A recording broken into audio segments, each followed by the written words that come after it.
¿Qué sistema es este? El sistema 0AB o ABO, como dicen algunos. Y el otro sistema, ¿cuál sería? Este es el otro sistema, el sistema RH. A ver, vamos con la primera lectura.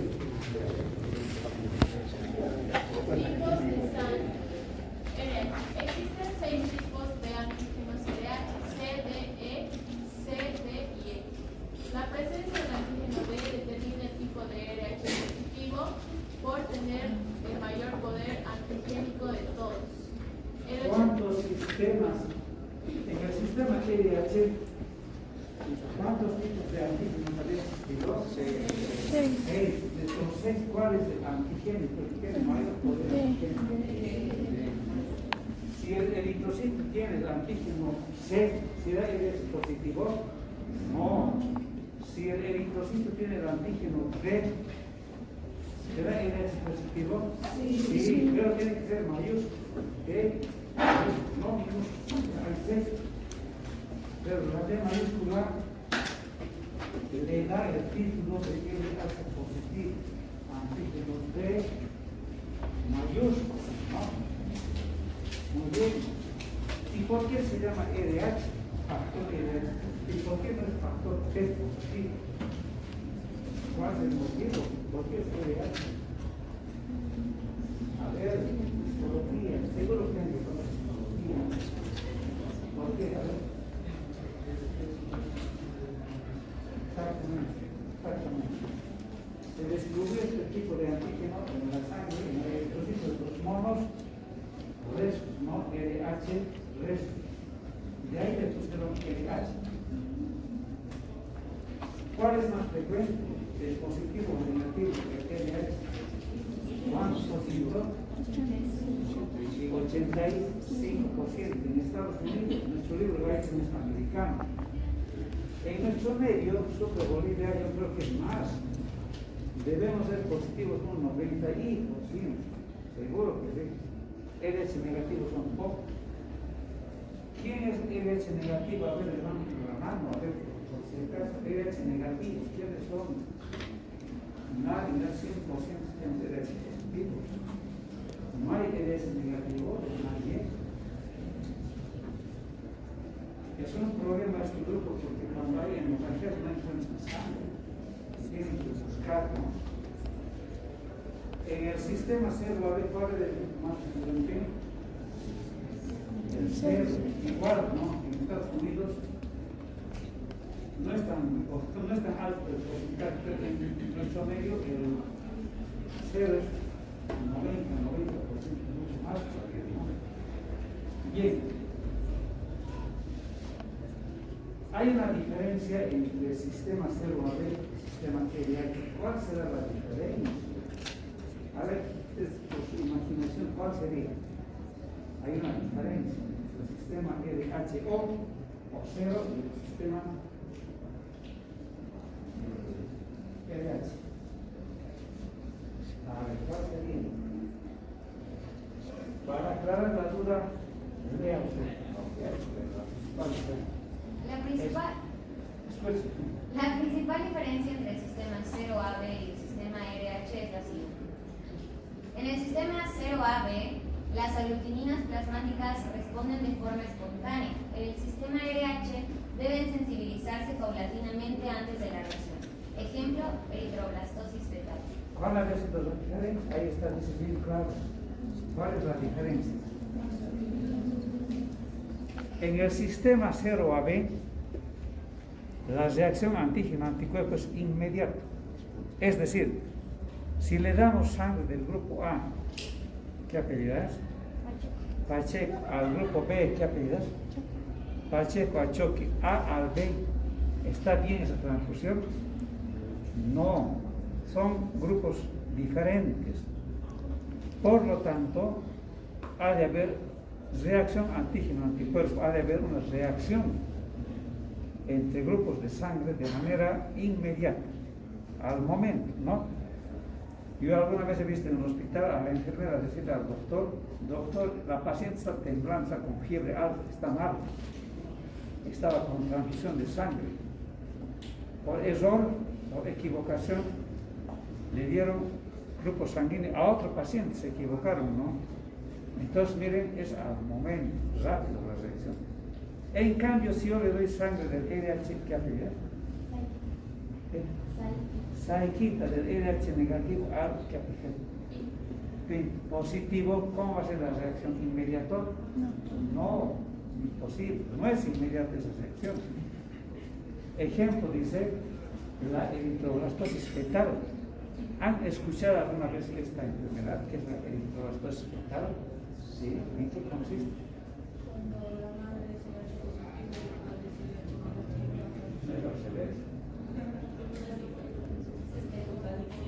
Pero el padre tiene RH negativo, la madre, el feto negativo. Bueno, lo clásico es decir que el RH positivo es del papá, el feto hereda RH positivo, la madre es negativo. ¿Qué va a pasar? El eritrocito del feto tiene el factor D, el antígeno D, por eso es RH positivo. La madre no tiene ese factor, no tiene ese antígeno, por lo tanto tiene anticuerpos protegidos, por el antígeno D. Y eso puede provocar hemólisis en el feto, porque la madre, con su anticuerpo anti-D, ha de empezar a atacar, pero esa destrucción, esa hemólisis, no es al momento, sino demora mucho tiempo todavía. Por lo tanto, cuando se produce el embarazo de esta manera, papá RH positivo, mamá RH negativo, el fetito RH positivo, se produce el parto sin ningún problema, sin válido problema. Normalmente han nacido, a pesar de la diferencia de RH.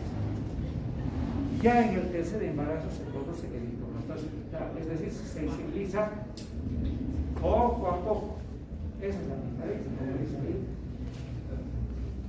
En el sistema RH debe sensibilizarse paulatinamente, no es al momento, ¿ya? Me gustaría que ustedes por su parte lean el eritroblastosis fetal. Hay en internet, en todos los libros hay. Y charlamos mañana en qué consiste esa enfermedad de eritroblastosis fetal. Porque siempre entrevistan alguna vez sobre este tema de eritroblastosis fetal. Léanlo, es interesante.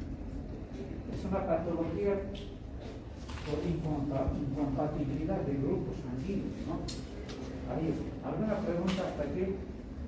En la parte práctica vamos a volver a repasar grupos sanguíneos. No hay problema, ¿no? Ahora pasamos a un tema llamado hemostasia de coagulación. ¿Qué será la hemostasia? ¿Qué creen que significa hemostasia? ¿Qué es la hemostasia? Yo sé que saben, pero no pueden hablar, ¿no? Modo central. ¿Qué es la hemostasia? En sus palabras, ¿qué es la hemostasia? A ver, por acá, hemostasia. ¿Qué será la hemostasia? Seguro si digo por un punto, todos van a hablar. Por un punto. Y a ver, rápido. ¿Tiempo de copulación? ¿Qué? Tiempo de Mal. Hemostasia, ¿qué es? ¿Qué? Sangrado. ¿Cómo? Es el proceso que evita la pérdida de sangre. No estamos hablando de coagulación. ¿Qué proceso? ¿Qué proceso? No, de hemostasia. Por eso se habla de una hemostasia primaria y una secundaria. No, primaria y secundaria. Entonces, la hemostasia básicamente se va a producir tras la ruptura de algún vaso, ¿no? Que ha de provocar sangrado. Hablemos claramente de la primaria, hemostasia primaria, que tiene que ver con el espasmo vascular y la formación de tapón arterial, que es la primaria. La secundaria ha de ser la formación de coágulos, esa es la secundaria. ¿Cuál de los dos es más potente para poder acumular. La secundaria, ¿no? El cuarto. Porque la primaria no es colocar tapón plaquetario. Cuando existe lesión de un vaso, la primera respuesta de nuestro organismo es el vaso, espasmo. Quiere decir que el vaso se contrae intensamente para evitar que prácticamente se está haciendo ligadura. Ustedes saben que cuando hay corte, como médicos, ¿qué hacen para evitar que pierda sangre? Ligadura, ¿no? Por niquete, ligadura. Agarramos un torniquete, una ligadura, apretamos hasta que llega al hospital, evitamos que pierda sangre. El cuerpo hace eso con su vaso espasmo. También hace su vaso espasmo. ¿Y por qué se produce vaso espasmo? Por reflejos nerviosos. Porque existen nervios en los vasos que cuando se lesionan se estimulan, ¿no? Ese nervio que provoca vaso espasmo. También se ha visto que el músculo liso también se contrae tras una lesión. El músculo liso se contrae tras una lesión. Y finalmente hay sustancias tumorales locales, como el tromboxano agosto, como la serotonina. Sustancias que van a provocar también espasmo, tromboxano agosto, sustancias ADP, hay varias, ¿no? El tromboxano principalmente hay que provocar vasoespasmos. Luego viene la segunda etapa llamada formación del tapón plaquetario. Formación del tapón plaquetario. Para hablar del coágulo plaquetario, del tapón plaquetario hay que conocer a la plaqueta. ¿Qué forma tiene la plaqueta? A ver, Formación del tapón plaquetario. Características de la plaqueta. Discos redondos u ovales de 1 a 4 mitras de diámetro. El megacariocito medular se fermenta para formar plaquetas. Hasta ahí está claro, ¿no? 1 a 4 mitras. La mitad del eritrocito o menos todavía. ¿Cuánto era el eritrocito? El mínimo del eritrocito. ¿Y cuántos eritrocitos había? ¿Se acuerdan? 5 millones. 400,000. Variaba un poquito. ¿En qué cantidad de sangre? Milímetros cúbicos o microlitros, ahí está. Ahora, a ver, de la plaqueta, no se acuerda, ¿cuánto es el valor normal? La plaqueta. Medio que lo ningunean, como dicen a la plaqueta, no le hacen caso. ¿Cuánto es el valor normal? La plaqueta. A ver, fuerte, ¿quién quiere hablar? 150,000 a 300,000. Sí, está por ahí, por ahí. Varía también un poquito, porque los cero sería 150,000 a 300,000, otros dicen hasta 350,000, varía un poco. Pero ahí está. Tu ciclo vital también no deben saber cuánto es. Sí, porque después el eritrocito sabe cuánto ciclo vital, de la plaqueta no sabe. Ahora saben por qué me río. 8 años y 10. Muy bien. Plaqueta, ¿no? ¿De dónde viene la plaqueta? De la fragmentación del ciclo. Es tan fácil, ¿no? Ahora, ese tapón plaquetario, pregunto, ¿de qué color será? El tapón plaquetario que se forma, ¿no? Un taponcito se forma para evitar el papel. ¿De qué color será el tapón? ¿El coágulo de qué color es? ¿El tapón plaquetario? ¿Rojo también? No, por favor, ¿acaso los plaquetas tienen hemoglobina? Es un tapón blanco, ¿no? Claro. Tapón blanco porque la plaqueta no tiene hemoglobina, no tiene su pigmento rojo. Trombo blanco se llama, trombo blanco, ¿no? Bien. El citoplasma no es una célula cualquiera, no tiene núcleo, ya está bien, simple la célula, pero miren, los componentes tienen varias cosas. A ver, usted vea, pues. ¿Su citoplasma? Citoplasma, ¿qué posee el citoplasma? Su citoplasma posee 1. Moléculas de actina, miosina, trombosterina reacción plaquetaria. ¿Qué componentes le permiten a la plaqueta contraerse? Actina, enzima. ¿Se acuerdan de la actina que al final dónde encontrábamos eso? En los músculos. Bueno, además aquí está la trombostenina. Las plaquetas se contraen, eso es importante para que el sangrado no prosiga. Dos, a ver, coronarlo, las dos que había puesto.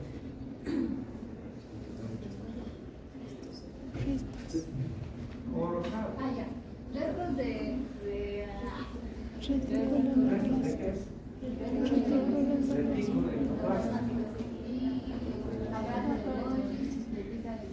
Tiene todavía las plaquetas restos. No tiene núcleo, pero todavía tiene restos de mitocondria. Qué interesante, ¿no? El aparato de Golgi y las mitocondrias prácticamente ayudan a formación de qué? De energía, ATP. Por eso dice el 3, tiene mitocondrias que sintetizan ATP. 4, ¿qué sería el 4?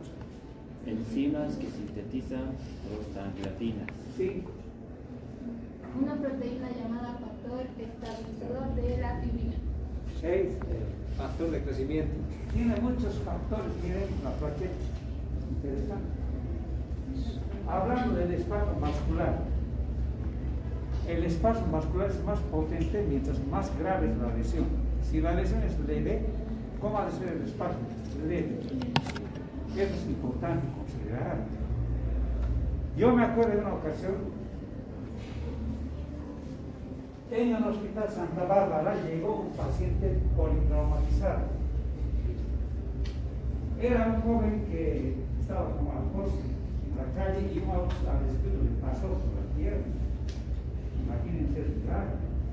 Llegó en ambulancia en una camilla, cubierto con una frazada, ¿no? Llegó. ¿Qué ha pasado? Accidente de tránsito. La camilla estaba goteando sangre por la camilla. Pero no era tanto. Porque cuando se descubrió las frazadas, los entraban totalmente aplastados, ¿no? Pero para semejante trauma, la hemorragia no era tanto. Debería estar goteando la sangre, ¿no? ¿Qué estaba pasando? Vasoespasmo, ¿no? En ese momento había vasoespasmo. Eso estaba evitando de alguna manera que quede mucha sangre. Interesante detalle, ¿verdad? Entonces, el concepto es, a mayor trauma, mayor vasoespasmo. A menor trauma, menor vasoespasmo. Es así. En ese caso, el trauma era grave, por eso había gran vasoespasmo aquí, ¿no? Qué interesante nuestro cuerpo, te permite todavía llegar al hospital, ese vasoespasmo que vino, porque la hemorragia aguda fácilmente puede matarte en el trayecto del camino, como suele suceder, ¿no? Paciente que fue atacado por un pandillero recibió 10 puñaladas, 10 puñaladas, llega un muerto ya porque la hemorragia se acaba en el camino, no hay tiempo. Pero este joven llegó por su vasoespasmo, yo creo que me imagino, no había un puño particular que había ahí. Hasta su membrana tiene dos factores. A ver, lea usted por qué. Yo. Sí, tú. Su membrana celular posee una cubierta de glucoproteínas, el cual evita su adherencia al endotelio vascular. 2. Fosfolípidos. Ahí está. Todos estos elementos que hemos leído tienen su función, no están tan obvios. ¿Por qué? Por las moléculas de actina no tienen función de la contracción. Restos mitocondrias sintetizan ATP. Hay enzimas que sintetizan prostaglandinas. Por ejemplo, el factor estabilizador de la fibrina es importante. La fibrina que se ha de formar en el coágulo tiene que estabilizarse. ¿Qué quiere decir? Tiene que hacerse fuerte la fibrina. Ustedes saben que el coágulo cuando se forma al momento es frágil, ¿no? ¿Sí o no? ¿Alguna vez han visto ustedes? A veces hay epistaxis. ¿Qué es la epistaxis? Para la hemorragia. La persona se echa un ratón y para, se hace un coagulito, ¿no? Pero si nuevamente se incorpora en ese momento, otra vez la hemorragia. ¿Por qué? Porque el coágulo estaba frágil. Sus fibrinas del coágulo tienen que estabilizarse, tienen que hacerse resistente, fuerte. Ese factor tiene la plaqueta. Hay 5. una proteína llamada factor estabilizador de la piel. Ha de estabilizar la piel o la plaqueta, ha de ayudar. El factor de crecimiento estimula el crecimiento de fibroblastos. Toda vez que el vaso sanguíneo sea lesionado, tiene que separarse, ¿verdad? Tiene que formarse nuevas fibras. Por eso se llama fibroblastos. Factor de crecimiento, ¿no? Ha de estimular a los fibroblastos a crecer. Tiene prácticamente sus funciones, cada uno de ellos. Y aquí jóvenes tienen que aprender de memoria los factores de la coagulación. Ya vamos a ese tema. Hay 13 factores de la coagulación. Generalmente nombran 10, pero hay 13. Factor 1, factor 2, factor 3, que se las enumera con números romanos. Esa es la norma. Factor 1, factor 2, en números romanos, ¿ya? Y cuando tiene una lechita A chiquitita al ladito, ¿qué significa eso? Que está activado, ¿ya? Factor 7, con su letrita pequeñita A, que está activado el factor 7. ¿No es alfa? ¿No es alfa? Activado quiere decir, ¿ya? Muy bien, entonces, sigamos. Mecanismo del tapón plaquetario. Cuando se lesiona el vaso sanguíneo, se expone su colágeno. ¿Conocen el colágeno o no? Sí. ¿Dónde está el colágeno? Primero está el epitelio, ¿no? Las células epiteliales. Luego, ¿qué está? En el vaso sanguíneo. Bueno, la idea es esta.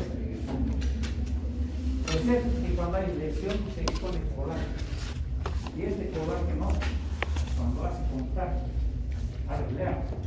al contacto con la colágena de la pared del vaso lesionada, se hincha. ¿Qué se hincha? Las plaquetas, y emite pseudoto. Estamos hablando de las plaquetas. Se hincha, emite pseudoto. Sus proteínas se contraen de quién? De la plaqueta. Y liberan gránulos. Liberan gránulos. ¿Quién libera gránulos? Las plaquetas. Con varios factores pegajosos para adherirse al colágeno.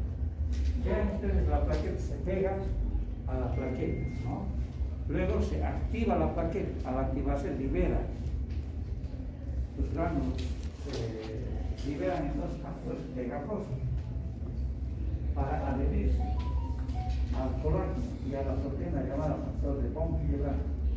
Este factor de von Willebrand tiene su trabajo que consiste en constituirse como el factor de von Willebrand. Más bien actúa como pegamento para que las plaquetas se peguen, para que haya adhesión plaquetaria. El factor de von Willebrand está en la pared del vaso, también está en la sangre por si acaso, pero este factor actúa como pegamento, más bien ayuda a que las plaquetas se vayan pegando, ¿no?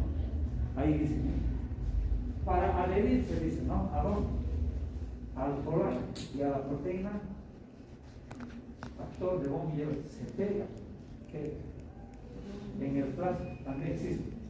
Sus enzimas forman compoxano A2 junto a ADP, activa más plaquetas hasta formar un tapón plaquetario, ¿no? Un tapón plaquetario. De modo que si la herida, el orificio es pequeñito, es suficiente con el tapón plaquetario, suficiente. Pero si fuera grande la lesión, no es suficiente.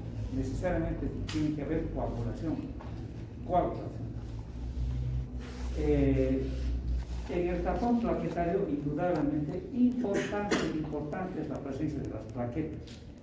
Porque si de 150.000 o 300.000 o 400.000 baja a 50.000 o a 20.000, aparece en la piel y en todo el cuerpo petequias.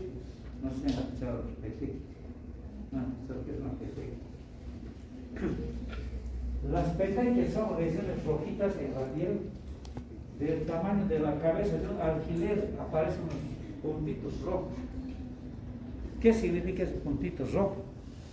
Significa que se está acumulando sangre, porque no abastece la plaqueta para cerrar estos orificios pequeñitos. Repito, cuando la plaqueta baja a 50.000 a 20.000 por milímetro cúbico, automáticamente en nuestra piel aparecen petequias, puntitos rojos. Quiere decir que está escapando sangre por pequeños orificios que se producen. Normalmente se produce de ese forma, pero nuestras plaquetas se encargan de taponarla inmediatamente. Pero si falta plaquetas, se producen las petequias. Son puntitos rojos, repito. Y en clínica, como médicos, tenemos que saber distinguir. ¿Será una petequia o será un exantema? Porque también hay una enfermedad viral, por ejemplo, cualquier enfermedad viral, esas que producen, ¿cómo se llama? En la piel aparecen unas lesiones rojas, exantemático, bueno, eritemas por motivos de infección por virus, no es lo mismo que petequia, pero es igualitos, rojitos también. ¿Cómo podemos distinguir qué es cuál? A ver. Tenemos una piel, a ver, otra vez, aquí tenemos un marcador. Ya. Aquí tenemos la petequia, cabeza, el tamaño de una cabecita de alfiler. Los exantemas o los enantemas también son puntitos rojos que se producen en enfermedades virales. Y también en bacterianas, por ejemplo, la meningitis bacteriana o el meningococo también presente petequias, ¿no? Lesiones rojizas. Pero no es lo mismo. La petequia es acumulación de sangre bajo la piel. El exantema simplemente es vasodilatación de los capilares y es da un color rojo. Bien, ¿cómo podemos distinguir cuál es cuál? Aquí tenemos una petequia, ¿no? Esta es la piel. Y nosotros, con un dedo,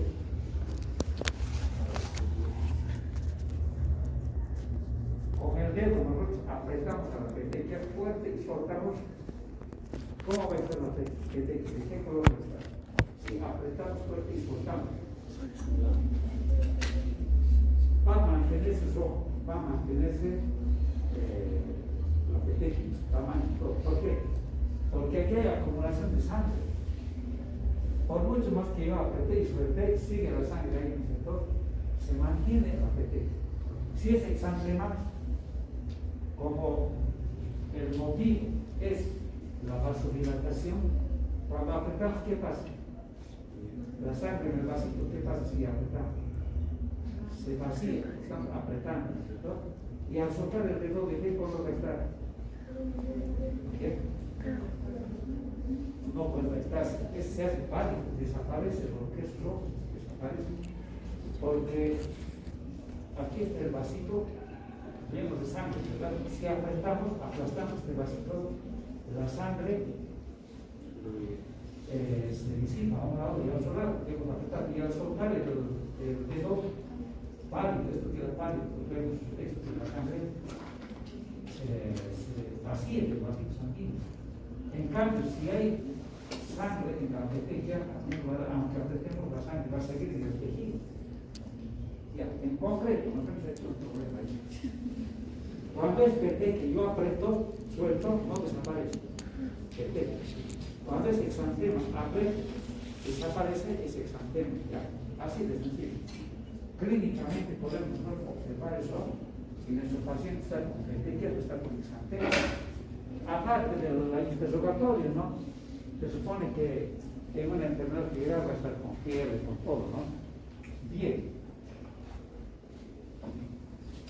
El tapón es importante para acceder a los perros pequeños del paso.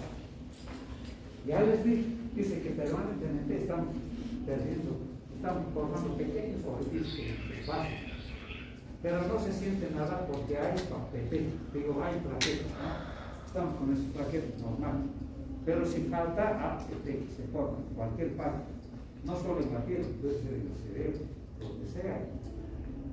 Por eso el médico cirujano pide antes de operar lo que es, ¿alguna vez han escuchado cómo se llama? Coagulograma, ¿no? Otros dicen la batería, coagulograma. Pide el descuento de plaquetas necesariamente. Porque si los plaquetas están bajitas, en la cirugía puede sangrar. Por lo tanto, hay que pedir plaquetas, hay que pedir tiempo de coagulación. crecimiento de protrombina, todo ello. Y justamente de eso se trata la formación del coágulo sanguíneo, que es la hemostasia secundaria. Aquí quiero ver, ¿no? Para que no, está de moda, creo que donar sangre, siguen donando. Entonces, ahí ven la coagulación.